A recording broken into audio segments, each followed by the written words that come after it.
was in Michigan, in Monroe, Michigan. Michigan's it's a beautiful place. While I was there, I felt like God wanted me to do some evangelism. And there was a church that me and Chris O actually were ministering at, this church. And he said, you should take some people out to the ghetto.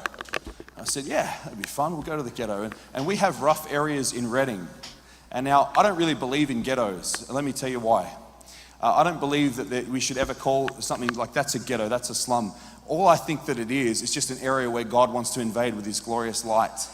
I don't believe in like ghettos, that's a rough area, that's where we leave it. No, we don't leave it, we go. And so I was like, yeah, I'd love to take these people, but I was in for a rude awakening. I had no idea what God was going to do in my heart.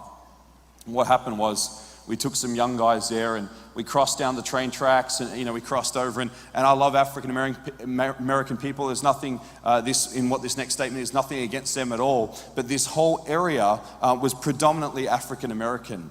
And we were a couple of, white boys, and I'm an Aussie, a couple of snags, mate, all that sort of stuff, and they don't understand that. And so as we're crossing over these train tracks, we go further and further down into this area, and this big guy comes up to us and he said, I don't think you want to come here.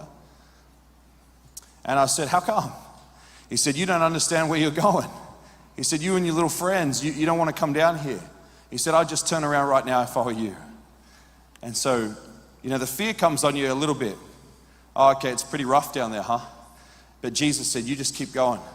So we walked straight down there and all these people began to come out of their house looking at us. Like, what are these guys doing down here? And so we get down there and honestly, the place is pumping. Like, it's like a nightclub. The street is just pumping. There's women riding around half-clothed, prostitutes on bicycles up and down. There's guys yelling at the top of their lungs across the other side of the street at other homeboys saying, get off this block, right? They're saying, get out of here right now. And they're yelling, man, it's absolute chaos. Like the whole area is filled with chaos. And I had no peace at all. In fact, I could begin to feel that spirit of fear, because the Bible calls it a spirit. It's not just fear, it calls it a spirit. I began to feel that spirit of fear just say to me, hey, look how far down you are. You're 3 blocks down. Even if something happened here, you could yell as loud as you want. No one's going to save you. Nobody's going to do anything for you. And there's this guy whacking a golf club on the ground a couple of meters in front of me. And us guys, the little young people that I'm supposed to be leading, they're kind of behind me like minnows, like seagulls. Like, where's the chips at? I'll spread my wings when a chip comes out and I feel safe out here, They're not feeling safe at all. And neither am I really. And they're right behind me. I'm like, hey guys, we'll just pray for someone soon. Just stay right here, And so anyway, long story short, this guy's whacking the golf club. And I walked up to him and said, hey, how you doing, man? You play golf? And he whacks it. Whoosh. He goes, nope. He goes, what are you doing down here? And I'm like, oh, we just come here to love people, man, just to tell them about Jesus. And he looks at me and he fixes his gaze on me. And he says, I knew about Jesus. He goes, I gave my life to Jesus in prison.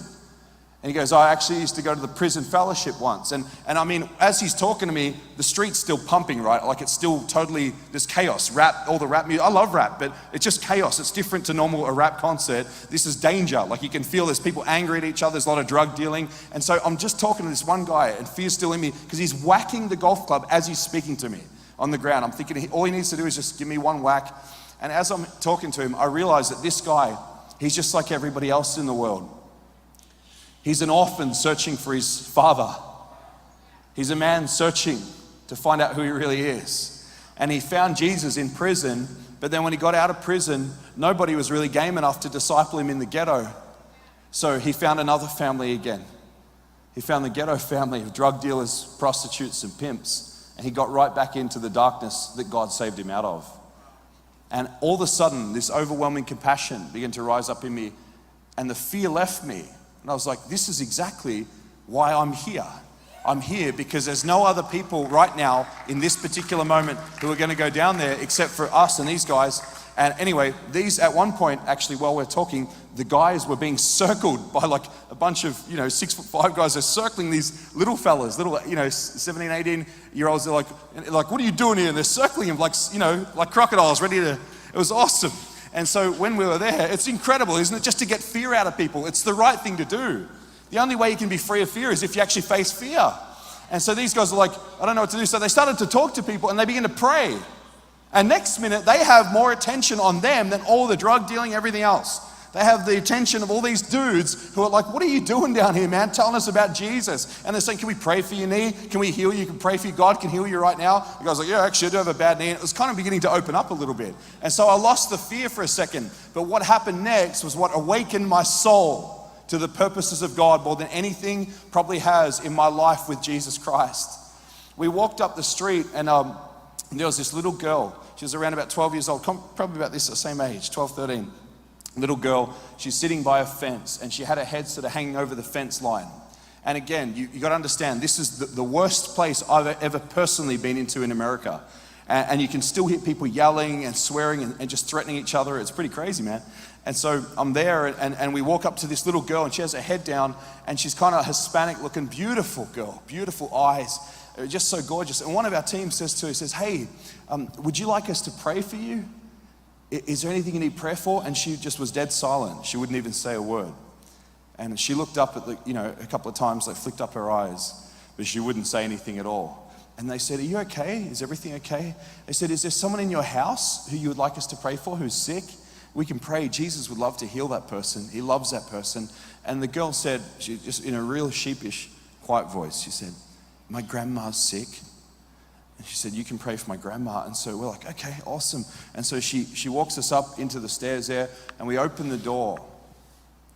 And when I opened the door, I looked on the right-hand side in the lounge room. As you enter in, the lounge room's on the right. There's another girl who's around about 12 or 13. And she's holding a baby. And she's nursing the child. And I was kind of shocked. I was like, I wonder whose baby that is. Because next to her was her grandma who's, in her 70s, and I'm like, that surely can't be grandma's child. I was like, I wonder whose baby that is. I thought maybe the mum's in here somewhere. And then I looked to my left, and what I saw in this room in their house, I can't describe to you because it would paint too much of an evil imagination in you. I can't describe the atrocities that go on in situations where people are shooting up meth all the time, and I was a drug dealer myself, so I know about it, but this was different. This was really dark. And there's people in there doing things to each other and doing things with drugs that I won't even describe. And what happened was the girl saw me, she caught my eyes looking, and I actually got stunned and shocked. And I looked back at the girl, and all of a sudden my whole body is filled with righteous anger. And it's not anger at anything or anybody, it's anger at this situation. I'm like, there's the two 12-year-old girls here. There's a sick grandmother here with a cigarette in her mouth, looks like she's dying. And here's all of this, 3 or 4 meters away. And these two little girls are stuck here holding this baby. And I had the revelation. I realized the child that they're now nursing, that they've become the mother to, belongs to this woman right here who's prostituting herself in this room. So these two little girls, right? These two little girls are mums. They have their own little baby. They live in a world that is totally chaotic. Compared to us, it's chaotic. And they have no hope. And all of a sudden, I'm here, and I'm like, what am I even doing here, God, down in the middle of the ghetto? I'm here, and all this righteous anger, and at the same time, compassion and mercy, all these feelings begin to well up inside me about the scenario that I'm looking at right now. And these two little girls just begin to stare at me, and I could see exactly what they were saying to me in their eyes, especially the one with the baby. She looked at me and she'd seen the shock inside of my soul. And she saw me like going, I couldn't even speak properly. I was like, what's going on there? And then one of the girls in the room who was doing something sees me. And and I could see she's filled with darkness, man. She's filled with darkness. And that's the very reason why Jesus sent us there. That's the very reason why we were there. And so I look at her, and then I look back at the girls, and the girls, one of them just gets up in anger and runs to that door where her mother or her auntie or whoever it was is who had that child, and slams the door shut. And this girl walks back, and she sits down again on the couch, and she puts her head down, and she begins to get tears in her eyes. And instantly I knew, this is not the kind of girl who cries every day. She has pimps coming in and out of her house. She sees every day people unclothed, shooting up speed, doing things that are vile that no 12-year-old should ever see. And she's not the kind of girl that would cry over losing a few toys or, something that she didn't get. she's a tough 12-year-old because she's a mum now. Somebody's baby's hers now. And so I'm looking at this girl and tears well up in her eyes. And this overwhelming love from God hits my soul. And I got down on my knees with that little girl, and she had her head down, and she looked up at me, and she said, she didn't say a word, but with her eyes, she said to me with her eyes, I could see, it was like I could hear her eyes speaking. She said, please don't be ashamed of me. Please don't leave. You're the only people who visited here in years. Please don't go. I know that the sick and disgusting stuff that you just saw, I know how it's affecting your heart, but please don't leave me. That's what her eyes were saying to me, filled with tears. And I felt that the gut-wrenching feeling of love that Jesus has for a lost and broken individual that is crying out in the world saying, is there an answer? And we know the answer. And I looked into her eyes and I broke, man. I lost it. These other people I had with me, the young guys, they're looking at the grandma trying to pray for her. They didn't even see what was conspiring between me and these two girls. They're praying for the grandma. It was like I was in my own world with these two little girls. And she was saying, please don't leave, in her eyes. And I looked at her, I said, my friend, I said, I'm so sorry. And I lost it, man. I began to break down. I said, I'm so sorry that you have to see this every day and that no one's come to show you that they love you. I said, I'm so sorry that it even took me so long to come here. I said, I'm so sorry that the gospel hasn't come to your doorstep yet. I said, but you know what? I said, I live in Redding. And I actually was telling her this. I said, I live in Redding, California. I said, I don't live in Michigan. I was having a moment where I was freaking out. I was almost apologizing to her, saying, I don't know what to do. And honestly, I'll be really raw. I had thoughts of like, let's just take him. Let's get him out. Like I had all these thoughts. What am I going to do? What am I going to do right now? Because this is Papa's little daughter. And so I'm looking at this girl and I'm saying all this stuff and God's wrecking me, man. I'm weeping in front of her. And I said to her, I can't stay with you. But we can invite Jesus into this house. And no matter what pimp walks through that door, no matter what devil of drugs comes out of that room, no matter what else you have to go through in this time right now, the Lord Jesus Christ can never be kicked out of your house. Never.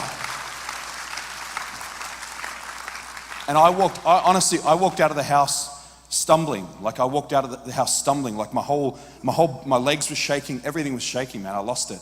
I didn't care at all about the outreach. I didn't care about the ticking the box. So we've done some outreach. My heart was broken again. I realized the gospel isn't all about me. There's people out there waiting for us to become love. The girl has nobody. These people have nobody there.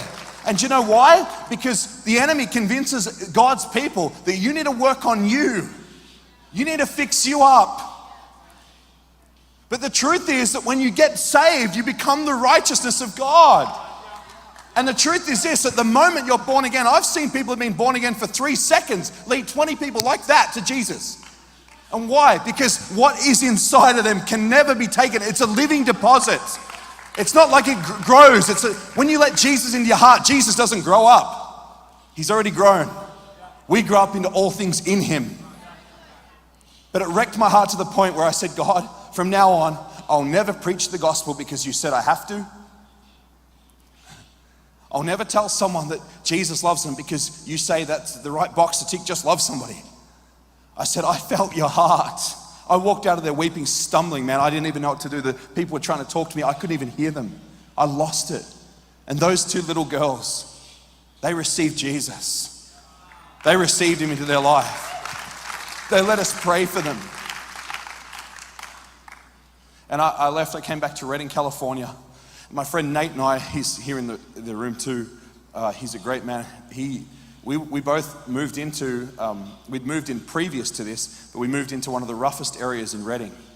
And the reason why we did is because we figured that if God had given us the gospel and there's all these areas that are affected by darkness in the world and this glorious gospel's been entrusted to us, then if it just ends with me, if it just ends with Nate and this area in Redding, California where we live begins to get overrun by the enemy, then the gospel inside of me is not doing its job. But the gospel always does its job.